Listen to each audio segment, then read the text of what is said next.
We're going to test with a both combination of Whiteboard Wednesday and a Find My Catalyst podcast, a live version of the Find My Catalyst podcast. Last week, we talked about what is your purpose. Today, it's about who do we serve? Who do we serve? How do we identify our ideal customer profile? An ideal customer profile is a lot different than buyer personas. Buyer personas are fictional beings. Fictional beings have manufactured problems. Ideal customers are real people. They have real problems. The cool thing about real people with real problems is you can help them solve real problems. When you deal with manufactured problems, fictionalized people, avatars, you can drop any kind of solution to help them solve and write a story the way that you want it rather than really deeply engage directly with the story of others. So we're going to talk about ICP. What are some distinctly declarative statements around the people that you serve? As you know, recently, Jen and I announced our involvement in the Phoenix Club and the relaunch of the Phoenix Club. And number one thing that we're looking for are people who rise together. Number one, rise together, meaning they know that their growth is primarily a function of the number of people that they serve, the number of people that they help get to where they want them to go. So number one, rise together. Number two, continuous learning. Continuous learning. So they're a continuous learner. They rise together. Number one, rise together. Number two, they are a continuous learner. So they're open to coaching. They're open to developing. They're open to taking a beginner's mind approach to addressing some of the challenges, problems that they're working to solve for. Number three, so rise together, we're going to learn and we're going to grow together, continuous learning, we're going to build from the beginning, we're going to build with a beginner's mind. Number three, they're stuck. They've trouble finding the right fit with the right group. Maybe they've worked with a couple of different communities, so they might be part of other communities. Those communities are very specific to the vertical they're in. Might be a community only of travel agents, or it might be a community only of revenue professionals, or it might be a community only of marketing professionals. So they are committed to community, but they still feel like they're not getting where they want to go. So they're open to being involved in a very diverse community. So committed to community, and they want to continue to grow. All right. So we've got four declarative statements. They rise together, continuous learner, coachable, committed beginner's mind, committed to community, working together in a community environment, and they want to continue to grow. So we take these things and we order them in priority. Number one, what do they want to do? Well, let's say they want to grow. So they're not happy with where they are. So let's make this the first one. If you're okay with where you are from a growth perspective, then maybe this isn't for you. If you are looking to grow, maybe this is for you. So they're over on this side.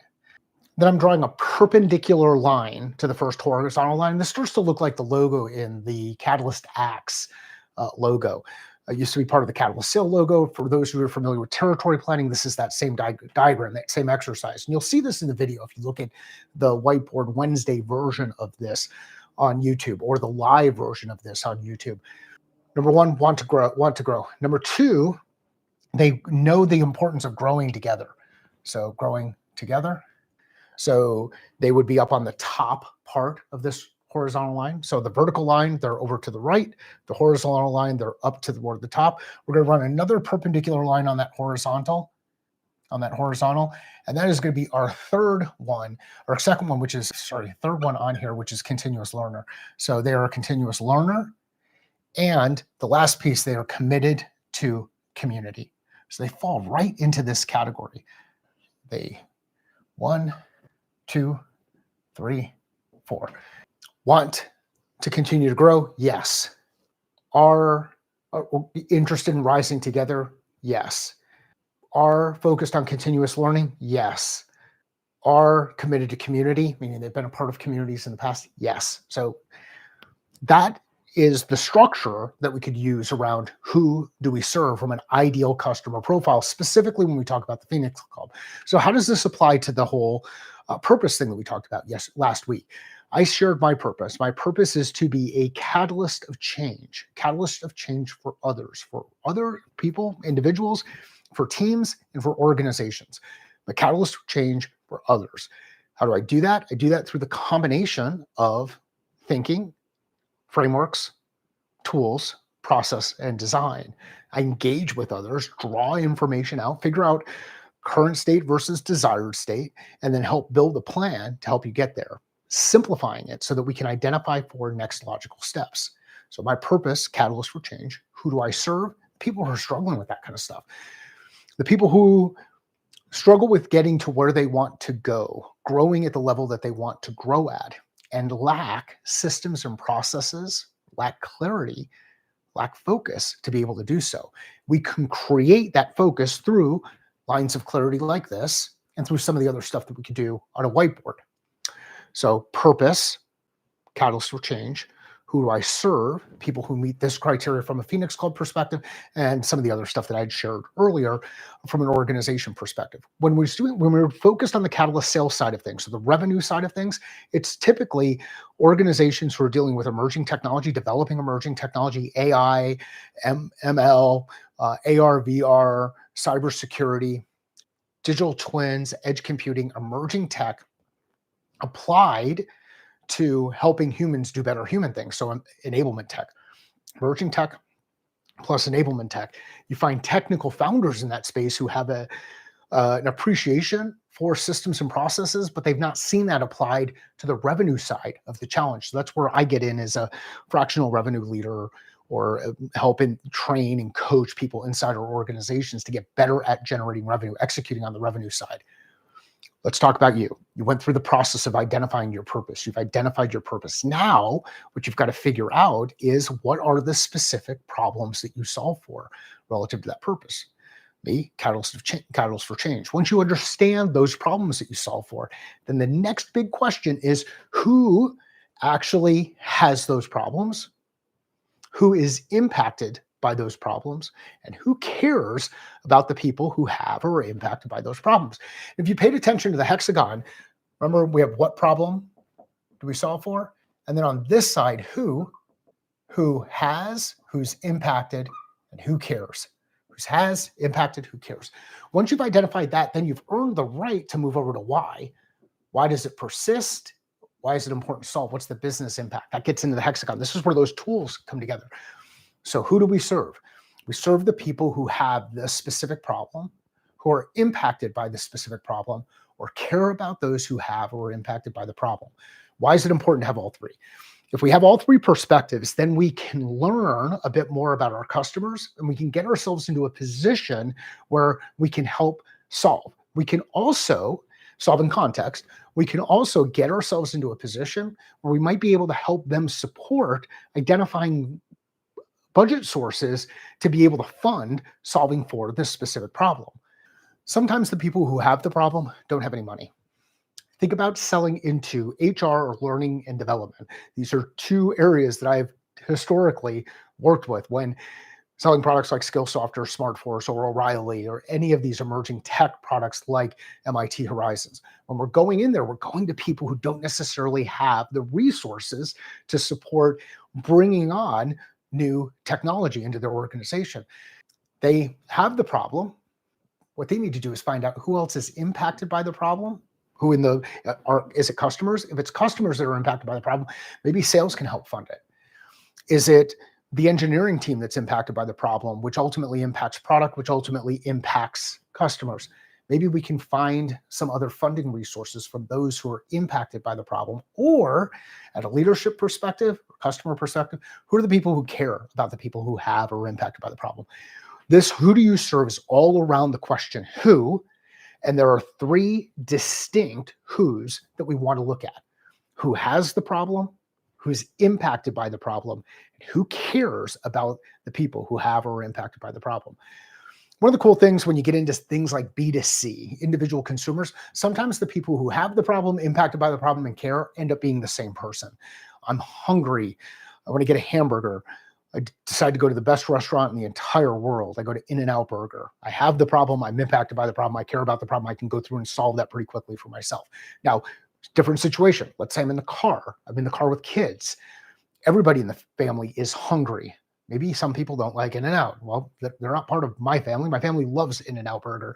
So they have the problem. Everybody in the car is impacted by the problem. The kids have the problem. People in the car are impacted by the problem. The family who's driving the car, parents, should care about the people who have or are impacted by the problem. Then we can go through and figure out, okay, this is where we have a funding source. And the funding source in that case, when the parents are buying In-N-Out burger, is the parents. Same thing happens in a B2B space. Let's say we're going to deliver a set of enablement technology, sales enablement technology, HubSpot, Salesforce, Gong, whatever the technology is that you're delivering. Well, what problem is it solving for? It's solving for productivity. It's solving for speed of sales cycles. It's solving for increased probability of sale. It's solving for data that we're capturing. It's solving for efficiency. It could be solving for a number of different problems. That's why we've got to define the specific problem that we're looking to solve for. Once you have the specific problem defined and it's deconstructed, then you get into the who. If you know who has it, who's impacted by it, who cares about it, you can find a funding source and support.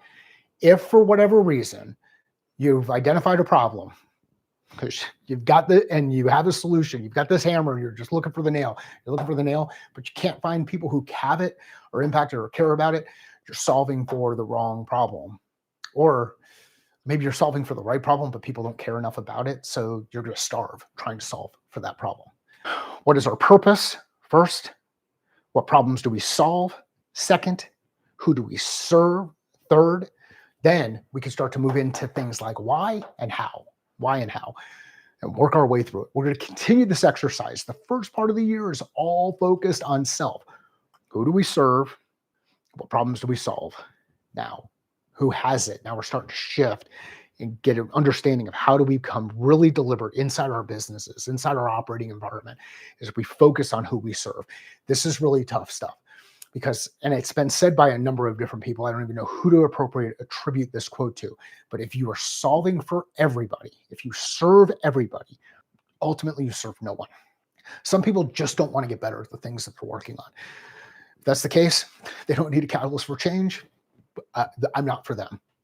Some people want to go and do it alone. They don't find value in community. They don't find value in contributing to others. If that's the case, Phoenix Club is not for them. We want to bring people in who are interested in contributing to others, know that we rise together. And that's the background of the Phoenix Club. It is not about the area in Arizona that we live. You do not have to be part of Phoenix, the Phoenix metropolitan area, to be part of the club. It'd be great to have you, because then we can do some of the local in-person events here. We've got an in-person event coming up in Orlando in April. If you want to rise together, if you are looking for a community, please check out the Phoenix Club. You might find some interesting stuff there. You'll probably see a couple of familiar faces. And I think the coolest part about the club is the diversity of people that we have in there, the diversity of experience. We have got people who are involved in parks. We have people who are involved in travel. We have people who are involved in entrepreneurship, solopreneurship, coaching, speaking, leadership inside businesses. What is your purpose? Who do you serve? Who has the problem? Who's impacted by the problem? Who cares about the problem? Now, here's the other thing that's pretty cool about identifying the people you serve. Once you identify the people you serve, then you can start to branch out and see what additional problems do they have. This is where partnerships can come in. If I'm primarily focused on learning and HR tech, and my focus is on content, well, maybe there's a way to help the learning and HR tech professionals solve for problems related to instructional design, or solve for problems related to content creation if I'm bringing just canned content into the situation. The cool thing about being very focused on that who do you serve piece is when you start to identify other problems, you can become a problem solver by introducing them to other people who solve for problems that exist or persist within the same group. I would love to know what you think about this combination of Whiteboard Wednesday and the podcast. Do you lose much of your just trying to listen to it? I'm trying to describe each of the things I'm putting up on the board as we're going through. If you do lose something, please take a look at the video. I'll have the video on the YouTube channel here immediately.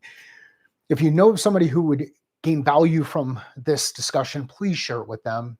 Let me know via LinkedIn, Twitter, comment on the YouTube channel. All of those things help the algorithm push the content up and surface it up to people who are looking for it.